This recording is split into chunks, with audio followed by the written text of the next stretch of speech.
G'day guys and welcome back to the Setting Out Kart Class podcast. I'm your host, 18-time Australian champion David Sitter. So we're going to look at how to work out whether your kart is bent. So chassis are designed to be a lot softer these days. That's to try and counter the softer tyres that we've got. So it absorbs a lot of that flex when we're going around the corners.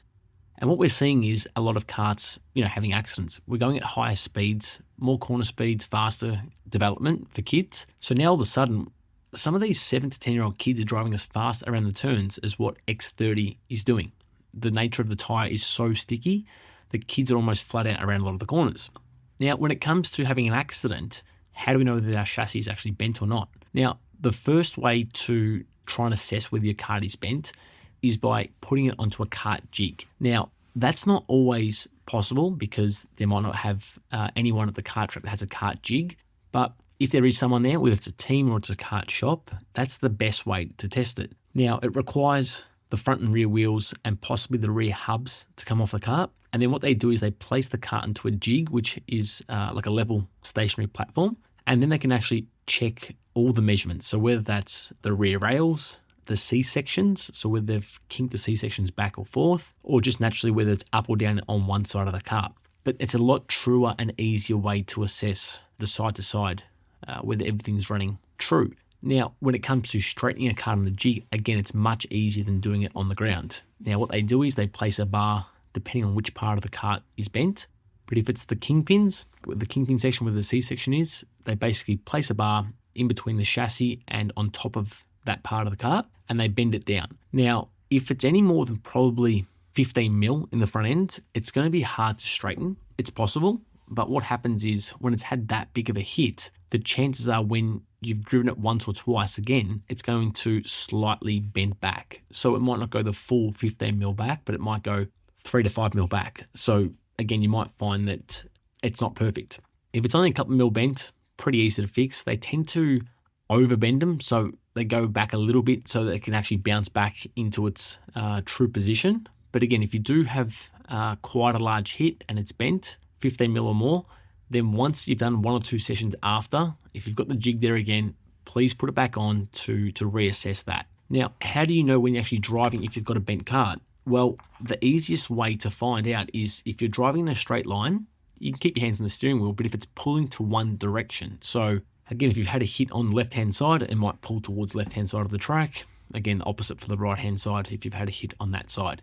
So you're just driving in the middle of the track and all of a sudden the kart wants to slowly push you towards the inside or the outside of the circuit. That's the first sign. The second sign is that you've had an accident and you haven't been able to check it on the jig, and now your snipers or your laser aligners aren't anywhere near where they used to be.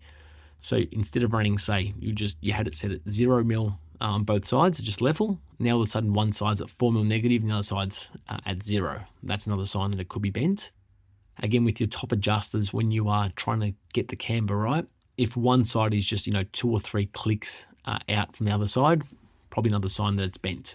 Even in the braking zones, so if it's not that, it's still a little bit bad in veering, but it's not super bad, it might be that the rear of the kart could be a little bit bent. So as you're hitting the brakes, the kart wants to really kick out in one particular direction. Again, depending on which side the chassis might be bent. So try and get on a jig if you can. If you don't have a jig there, then what you want to try and do is you want to remove the front wheels, you want to remove the back wheels.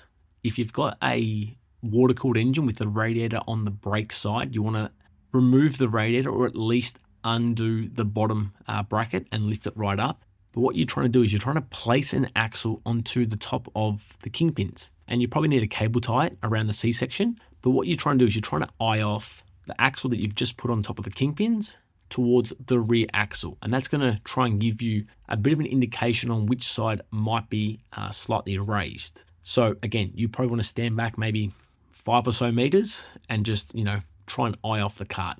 It's not perfect, but it can be done that way, and that's how in previous years before these jigs were around to straighten up karts, they would eye off the karts, then have to put that axle or something on top of the C-section, try and bend it back, and then re-eye it off. You can do it that way as well. Especially if you're at the track on a practice day, there's likely not be anyone there to put on a jig to check it out. So they're probably the 2 easiest ways when it comes to working out whether you have a bent kart. Is it driving nice and straight, or is it pulling to a particular direction? Or if you've got the laser aligners on, is it just miles out, like you've just got one side that's completely out and you're having to turn that top dial, 2 or 3 clicks out to try and get that positive or negative camber that you're looking for. Once you've worked out whether the kart's bent, like I said, if it's any more than 15 or 20 mil, it's, not the scrap heap, but it's going to be possibly a chance to bounce back and to have, some smaller little tweaks after that. So just keep an eye on how much it's bent and which part of the kart it's bent. If it's bent in the middle of the chassis, very, very hard to fix there. The C-section's an easy fix.